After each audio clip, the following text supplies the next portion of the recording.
Clarity is not just a leadership skill, it's a competitive advantage. In a world full of distractions, endless meetings, conflicting priorities, and constant change, the leaders and teams who can bring clarity rise above the noise. Clarity isn't just about simplifying language or giving a good presentation. It's about owning the message, defining the goal, and aligning every action to it. No gray area, no fluff, no confusion. When you operate with clarity, your team knows what success looks like. They know where they're going, why it matters, and what it takes to get there. Too often, leaders confuse complexity with intelligence. They build strategies with too many layers. They write mission statements that no one remembers. They hold meetings with 5 priorities when only one should matter, and then they wonder why their team isn't performing. The truth, your people aren't underperforming. They are overwhelmed. They're not disengaged. They're drowning in ambiguity. You don't need to be smarter, you need to be clearer. Think about this when you walk into a room and ask your team what the top priority is. How many different answers do you hear? That's your clarity gap. And if your team doesn't know what matters most, they can't win. They'll spend their time and energy working hard, but not necessarily in the right direction. And the cost of that confusion isn't just inefficiency, it's missed goals, burnout, and turnover. People don't leave great organizations because they don't want to work. They leave because they're unsure if their work even matters. Clarity gives people purpose. It allows them to take ownership. It tells them, here's the goal, here's the standard, here's how we win. When your team has that, they stop guessing and start executing. They bring solutions instead of questions. They hold each other accountable, and most importantly, they move fast because there's no friction in knowing what comes next. But here's the challenge. Clarity requires courage. It means choosing one direction when there are 5 options. It means saying no to good ideas so the great one gets the focus it deserves. It means repeating the same message over and over, not because people are slow, but because consistency creates alignment. Clarity feels boring to the speaker, but builds confidence in the listener. Repetition doesn't kill the message, it reinforces it. You cannot scale a business or a team on vague intentions. You scale with clear outcomes and aligned execution. So when you're setting goals, don't say, we need to grow. Say, we're aiming for 20% revenue growth by Q4, and here's how each department contributes to that. When you're hiring, don't say, we want culture fits. Say, we're looking for people who thrive under accountability, crave feedback, and show up prepared every day. Clarity lives in the specifics. The more detailed you get, the more power you give your team to act without hesitation. And clarity isn't a one-time event. It's not a kickoff speech or a single meeting. It's daily discipline. It's built into your agendas, your check-ins, your dashboards, your feedback loops. It's not what you say once. It's what you reinforce consistently. When your team hears the same message in your words, your actions, and your decisions, they start to own it as their own. That's when alignment turns into momentum. Leaders often assume they've been clear because they understand what they meant. But clarity isn't defined by the sender, it's measured by the receiver. If your team doesn't walk away knowing exactly what's expected of them, how it's measured, and why it matters, you haven't been clear. You've just been talking, so ask yourself, what's the single most important thing my team needs to accomplish this month? Do they know that? Do they know how to measure it? Do they understand why it matters? If the answer is no, your job isn't to inspire them, it's to simplify the path, because when people are clear, they move, and when they move together, you build speed. Clarity is the fuel that drives execution. It's not flashy, it's not trendy, but it's how hyper-forming teams win. And if you want to ignite the future, you don't need more complexity. You need to remove the fog and point the way forward. Clearly, consistently, and without apology. That's how you lead, that's how you scale, and that's how you win. People are not your greatest asset. They are your only asset. Every strategy, every product, every customer experience. It all comes down to the people behind it. When you invest in your people, you invest in your future. When you ignore them, you stall it. The businesses that grow, scale, and lead their industries all have one thing in common. They prioritize their people. Not occasionally, not when it's convenient, always. Prioritizing people doesn't mean being soft. It means being intentional. It means understanding that results come from humans, not systems, not software, not slogans. You can have the best tools and the most cutting edge processes, but if your people aren't engaged, skilled, and aligned, none of it matters. Companies fail not because they run out of money, but because they run out of leadership. And leadership means serving people first. Look around any forming team, and you'll see one thing clearly: people who feel seen, challenged, and trusted. That doesn't happen by accident. It happens when leaders choose to invest in development over delegation. It happens when leaders coach rather than control. It happens when communication isn't just a one-way street, but a culture of feedback, expectation, and recognition. Your team doesn't want perks, they want purpose. They want to know that what they do matters. They want to know where they stand. They want to grow. And if you don't give them that, someone else will. Retention isn't about money, it's about meaning. When people feel like they're becoming the best version of themselves through the work they do, they stay. When they feel like they're stuck, ignored, or invisible, they leave, and they should, because staying in the wrong environment is how potential dies. Putting people first means building real relationships. It means knowing your team, what drives them, what blocks them, what success looks like to them. It's not about being best friends. It's about being deeply aware of the fact that every person on your team is a living, thinking, striving human being with their own goals, fears, and strengths. If you don't take time to understand them, how can you lead them? It also means setting high standards. Putting people first is not about lowering the bar to make people comfortable. It's about raising it and giving them the tools, coaching, and accountability to meet it. People crave challenge. They want to contribute at a high level, but they also need clarity. Don't leave expectations in the dark and call it empowerment. Real empowerment comes with real structure. This is where a lot of leaders get it wrong. They assume people first means being nice. It doesn't. It means being clear. It means giving feedback early and often. It means confronting poor performance with honesty, not avoidance. Because when you avoid hard conversations, you're not protecting your people. You're protecting yourself. And you're hurting the culture in the process. A people first culture isn't soft, it's strong. It's where excellence is expected and support is non-negotiable. It's where every team member knows that their success is the leader's priority. And when they believe that, they give more, risk more, and care more because they feel safe enough to do so. This also applies at scale.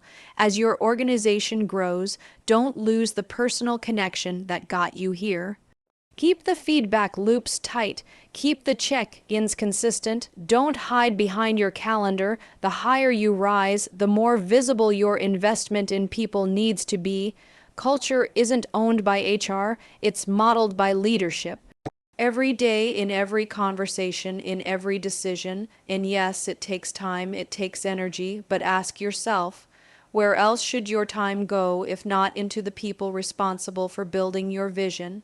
A business is just an idea until people bring it to life. Products don't launch themselves. Customers don't serve themselves. Teams don't align themselves. Leaders create environments where these things happen, and they do it by making people the priority. So stop saying people are your most important asset and start showing it. Build development plans, hold career conversations, give regular, direct feedback, recognize progress, celebrate wins, address friction. Do the work, because if your people aren't growing, your business isn't either. And here's the truth. If you take care of the people, they'll take care of the mission.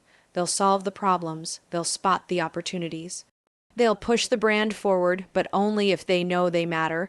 Put people first, not just when it's easy, not just when it's trending, but every single day. Because in the end, businesses don't build people. People build businesses. Ideas are everywhere. Walk into any room and you'll hear big visions, grand strategies, and next big thing conversations. But here's the hard truth. None of that matters without execution. It's not what you plan to do. It's not what you talk about doing. It's what you actually do that separates winners from wishers. Execution is the differentiator. It's the line between potential and performance, between good intentions and great results. A brilliant idea without execution is just a dream, and dreams don't build businesses. Discipline does. The most successful leaders and teams aren't the ones who have the flashiest plans.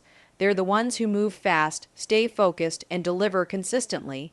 They understand that speed matters, consistency matters, follow through matters. Execution is not a one-time push. It's a relentless commitment to doing the work day after day, whether it's exciting or not.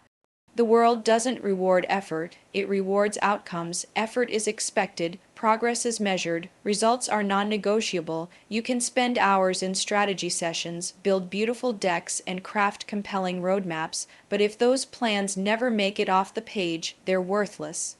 Talk doesn't drive revenue, action does, progress does. Customers don't care about your potential.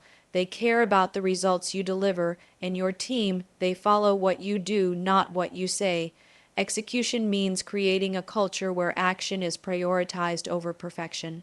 Too many teams get stuck in analysis mode, waiting for the perfect time, the perfect idea, the perfect resource, but there is no perfect, there's only movement. You don't get clarity by waiting, you get it by doing.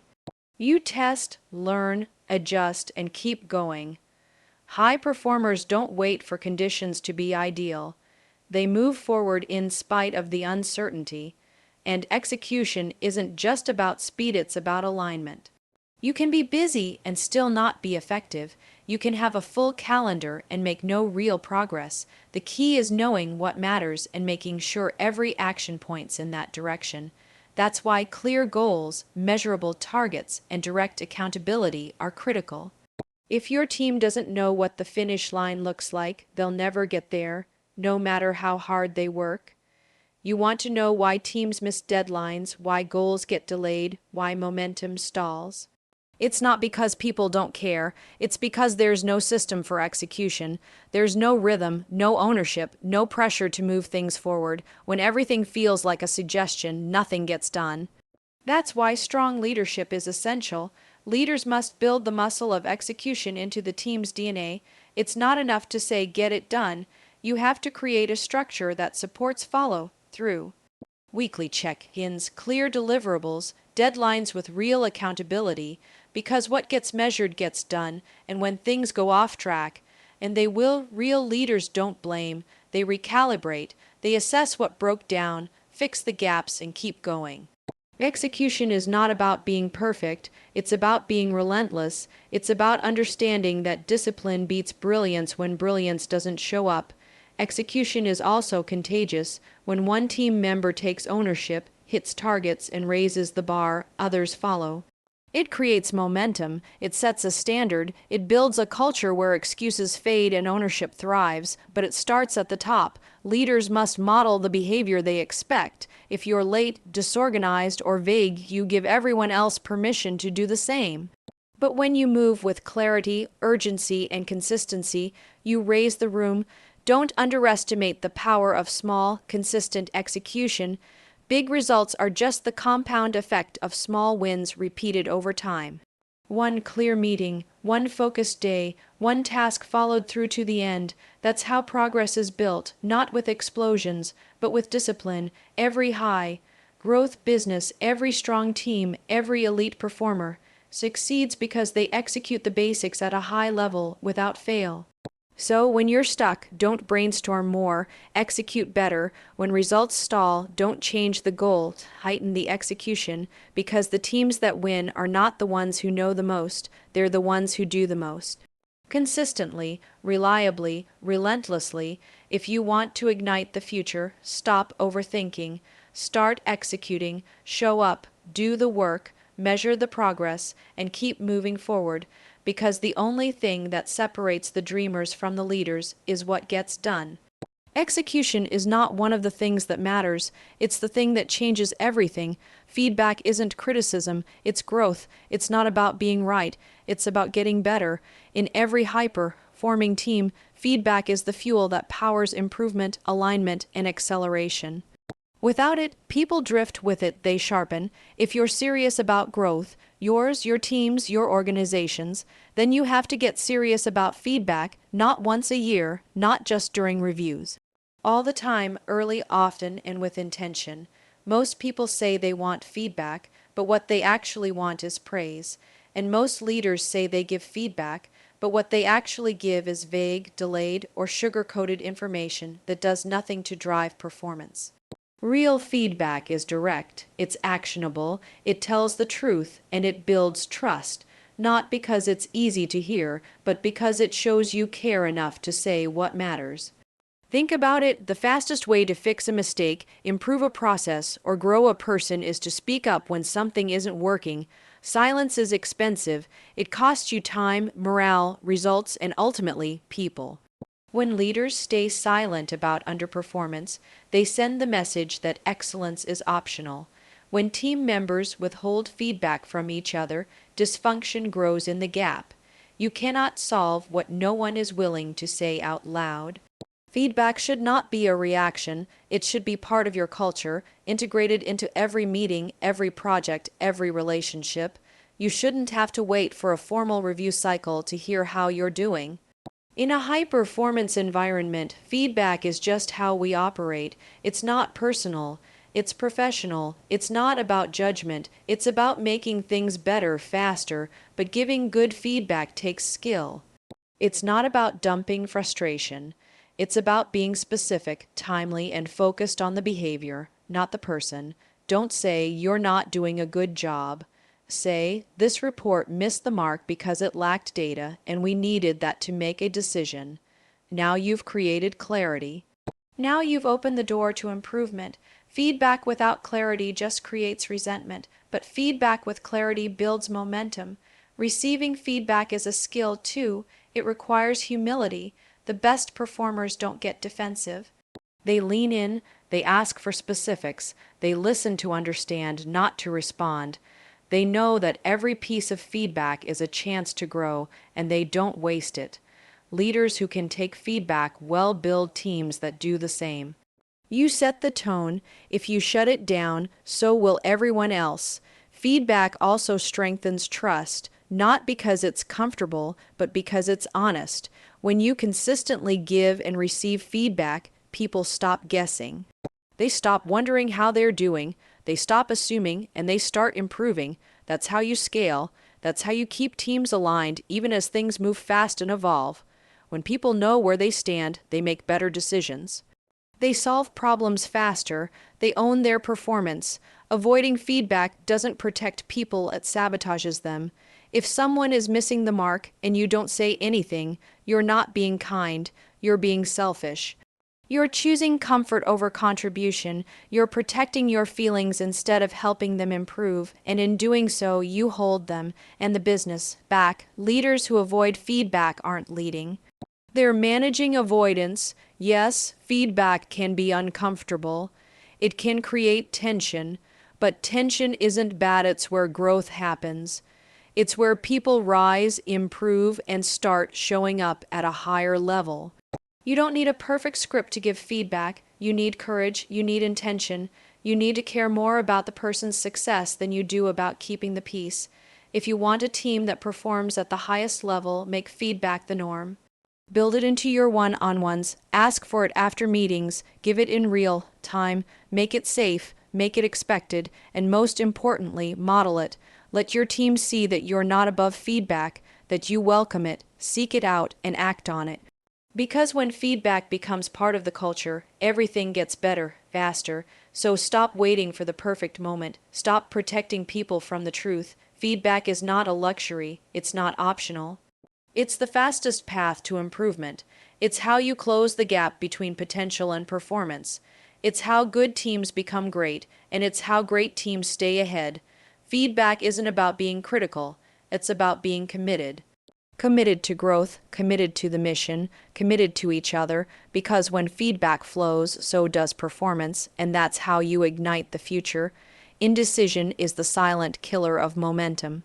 It keeps teams stuck, drains energy, and delays progress. The most effective leaders understand that success doesn't come from knowing every answer. It comes from making decisions and moving forward. Waiting for perfect clarity, the right moment, or absolute certainty is a trap. The truth is, movement creates clarity, action reveals the next step. You don't need to know everything. You just need to decide and move. Leadership is about direction. People look to you to break the tie, to create alignment, to choose a path.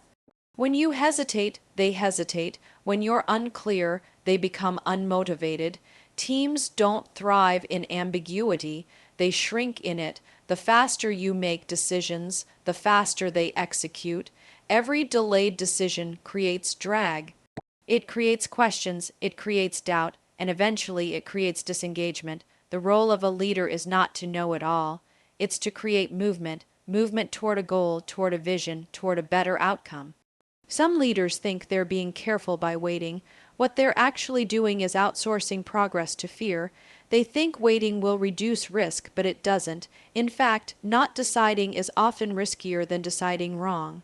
When you choose a path and it doesn't work, at least you've gained information. You can pivot, you can iterate, but when you wait, you learn nothing.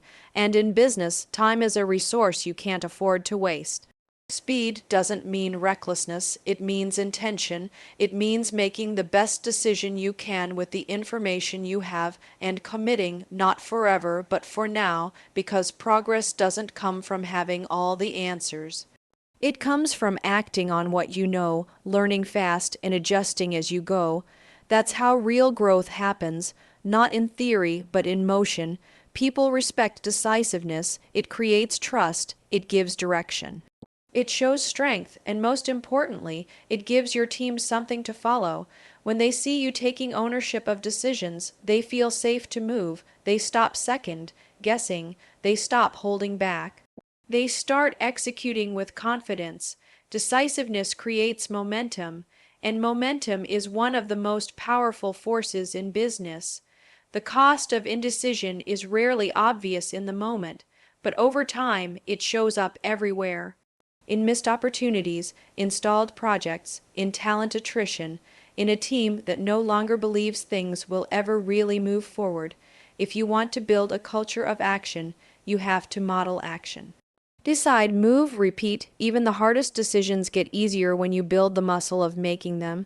Stop asking, what if it's wrong, and start asking, what happens if we do nothing? Usually, the cost of inaction is higher than the risk of a decision made with speed and integrity. You don't get to sit still and hope the right path reveals itself. You choose a path and make it right by how you execute. This is especially critical in fast growth environments. The speed of change requires leaders who can act quickly, communicate clearly, and iterate often. It's not about being impulsive, it's about being decisive. Make the call, set the direction, own the outcome, and when needed, adjust the course. You don't need to get it perfect. You just need to get it moving. And yes, you'll make the wrong call sometimes. That's part of leadership, but indecision isn't safer. It just spreads uncertainty. Your job is not to be flawless. It's to be accountable, own your decisions. Be transparent, bring your team along, and when you need to pivot, pivot fast. The faster you move, the faster you learn, and the faster you lead. Remember, clarity doesn't come before movement, it comes through it. If you want to ignite the future, don't wait for it. Build it through action, one decision, one step, one bold move at a time. Great leaders don't sit in indecision. They choose, they act, they lead. Not because they have all the answers, but because they have the courage to move anyway.